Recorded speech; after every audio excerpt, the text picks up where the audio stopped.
నమస్తే తెలుగు బంధువులందరికీ నేను మీ ఆదిత్య. మీరు చూస్తున్నారు ఆదిత్యాస్ ట్రావెల్ టేల్స్. జీవితపు ప్రయాణ సమాహారమే ఈ మన ఛానల్. ఈ కేరళ సిరీస్ని మీరు చాలా ఉత్సాహంగా ఎక్సైటింగ్గా ఎంజాయ్ చేశారని అనుకుంటున్నారు. మీరు తప్పకుండా అన్ని వీడియోస్ చూశారని నేను అనుకుంటున్నాను. మరి ఈ 4వ వీడియోలో మీకు ఏం చూపించబోతున్నానో మీకు ఆల్రెడీ 3వ వీడియోలో చెప్పాను. కానీ ఫస్ట్ టైం మన ఛానల్ని చూస్తున్న వారికి చెప్తున్నాను, అసలు టీ ప్రియులారా, మనం ఇంట్లో తాగే టీ ఆ పొడి ఆ పౌడర్ మనకి ఎలా వస్తుందో మీకు ఇప్పుడు చూపించబోతున్నాను. అయితే దానికంటే ముందు మనం ఒక 1000 ఎకర్ టీ ఎస్టేట్ ని ప్రయాణించి మరియు ఎగ్జిట్ ద్వారా ఒక ఫ్యాక్టరీలోకి ఎంటర్ అవబోతున్నాం. అసలు ఈ 1000 ఎకర్స్ టీ ఎస్టేట్ ఏంటి, మరి ఈ ఫ్యాక్టరీలోకి ఎంటర్ ఇవ్వడం ఏంటి అని అనుకుంటున్నారా? పదండి అసలు వీడియోలోకి వెళ్దాం.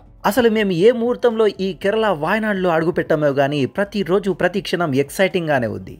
దానికి తగ్గట్టుగానే మా ప్రాపర్టీ ఓనర్ కూడా రోజువారీ ప్లాన్స్ మాకు ఎక్సైటింగ్గా ప్లాన్ చేస్తున్నాడు. ఆ ప్లాన్లో భాగంగానే ఈరోజు మనం ఒక చిట్టడవిలోకి ఎంటర్ అవుతున్నాం.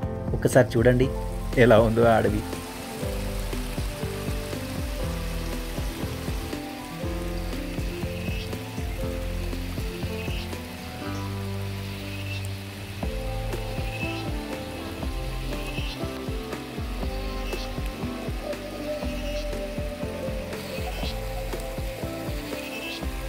ఇప్పుడు మనం చూస్తుంది 1000 ఎకర్ టీ ఎస్టేట్.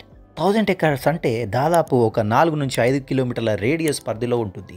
ఇప్పుడు వెళ్తున్న దారిలో మనకి ఏ క్షణానైనా ఏనుగులుగా రావచ్చు, లేదనంటే అడవి దున్నలు రావచ్చు. మరి అలాంటి ఈ ఎస్టేట్లో వర్కర్స్ ఎలా పనిచేస్తారంటే మరి అదే ప్రకృతితో అనుసంధానమై జీవించడం అంటే.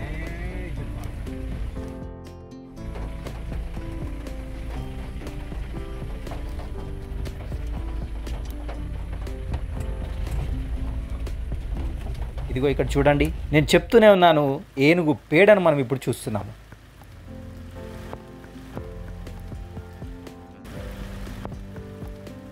ఎస్, మనకు గైడ్ అదే చెప్తున్నాడు, ఏనుగులు ఏ టైంలోనైనా రావచ్చని. ఎస్పెషల్లీ నైట్ టైంలో అవి ఈ ఎస్టేట్ మొత్తం కూడా సంచరిస్తూ ఉంటాయి. అలాంటి టైంలో అవి స్లైడ్ అయ్యి కిందికి జారుతూ కూడా వెళ్తూ ఉంటాయి. ఈ చిట్టడిని చూస్తే నాకు ఇక్కడే సెటిల్ అవ్వాలనుంది, కానీ బడ్జెట్ లోటు కారణంగా సెటిల్ అవ్వలేకపోతున్నాను. అందుకే మనం ఈ టూర్ని 3 రోజులకే కుదించాము. అయినా కానీ ఏదో ఒక రోజు తప్పకుండా ఇక్కడ సెటిల్ అవ్వాలన్న సంకల్పంతో మాత్రం ఉన్నాను. కానీ దానికి మా అమ్మ నాన్న పర్మిషన్ ఇస్తారా ఇవ్వరా అనేది పెద్ద బిగ్ క్వశ్చన్. అసలు ఈ ఎస్టేట్ ఏందో, అసలు ఈ ఏనుగులేందో, ఈ ప్రపంచం ఏందో, అసలు నేను ఎక్కడున్నానో నమ్మడానికి అస్సలు ఆవశ్యకంగా లేదు. నేను ఒక నేషనల్ జియోగ్రఫిక్ ఛానల్ లేదంటే డిస్కవరీ ఛానల్లో పనిచేస్తున్నట్టుగా నాకు ఇప్పుడు అనిపిస్తుంది. అందుకే నా వాయిస్ ఓవర్స్ కూడా అలాగే ఉన్నట్టుగా అనిపిస్తుంది. సరే, మనం ఇప్పుడు ఒక టీ ప్లాంటేషన్ ఫ్యాక్టరీలోకి వెళ్దాం పదండి.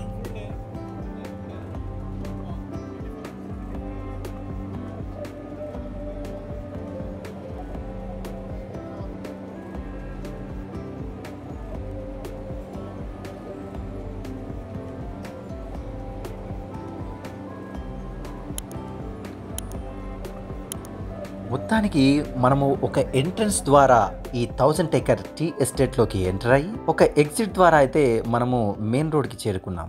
చూస్తున్నాం కదా, ఇక్కడ వర్కర్స్ కార్మికులు తెంపిన ఆ ఆకుల యొక్క సామాగ్రి మొత్తం కూడా ఇలా వెళ్తూ దాని ఎక్స్ట్రాక్షన్ ప్రాసెస్ అనేది ఇలా మొదలవుతుంది. చివరికి ఎలా అనేది మనకు పౌడర్ వస్తుందో చూపిస్తాను.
చూసారు కదా, ఎక్కడైతే మనకు టీ ఎస్టేట్, టీ ప్లాంటేషన్స్లో మనకు వర్కర్స్ అనేవారు వారు ఆ ఆకులను తెంపి చక్కగా ఒక సంచుల్లో వేసి ఆ సంచులను మళ్ళీ గ్యాదర్ చేసుకొని ఒక వ్యాన్ ద్వారా ఇలా ఫ్యాక్టరీలకైతే వస్తుంటాయి. ఆ తర్వాత మనకు మెల్లిగా ఆ యొక్క గ్రైండింగ్ అనే ఒక ప్రాసెస్ అనేది మొదలవుతుంది. అక్కడితో ఆగకుండా మనకు రకరకాల టీస్, అలాగే బ్లాక్ టీ కావచ్చు, రకరకాల పేర్లతో వచ్చే టీలు ఎలా అనేది సపరేట్ అవుతుందో మనం ఇక్కడ చూస్తున్నాం. దీని అంతటికీ మనకు పర్మిషన్ ఇచ్చిన ఈ మేనేజ్మెంట్కి నేనైతే థ్యాంక్స్ మనస్ఫూర్తిగా చెప్పాలనుకుంటున్నాను.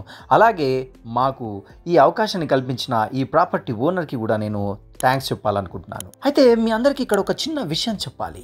మనకు మార్కెట్లో లభించే ఏ టీ అయినా కానీ దాని మీద MRP so and so 500 rupees, 600 rupees per KG ఉండొచ్చు. కానీ డైరెక్ట్ టీ ఫ్యాక్టరీస్లో మాత్రం మనకి ఎంతకి లభిస్తుందనేది మీకు తెలిస్తే షేక్ అవుతారు. హాఫ్ ఆఫ్ ద రేట్ మనకి ఇక్కడ లభిస్తుంది. నేను ఇప్పుడే ఇక్కడ ఒక 1 కేజీ ప్యాక్ తీసుకున్నాను.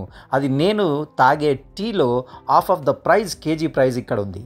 ఎనీవేస్, వారు ఇంత ప్రయాసపడి మనకు అందిస్తారు కాబట్టి వాళ్ళ మేకింగ్ అండ్ ప్రాసెస్కి కూడా డబ్బులు అవుతాయి. కాబట్టి మనకు అల్టిమేట్గా ఆరోగ్యకరమైన టీని అందిస్తే అదే మనకు 10,000. ఎనీవేస్, మీరు చూసి ఈ వీడియోని ఎంజాయ్ చేశారని అనుకుంటున్నాను. మీకు నచ్చినట్లయితే డెఫినెట్గా లైక్, షేర్ అండ్ సబ్స్క్రైబ్ చేయడంతో పాటుగా కమెంట్ని మాత్రం చేయడం మర్చిపోకండి. డెఫినెట్గా ఎక్సైటింగ్ వీడియోస్తో మళ్ళీ కలుసుకుందాం. నేను మీ ఆదిత్య, మీరు చూస్తున్నారు ఆదిత్య ట్రావెల్ టేల్స్. జీవితపు ప్రయాణ సమాహారమే ఈ మన ఛానల్.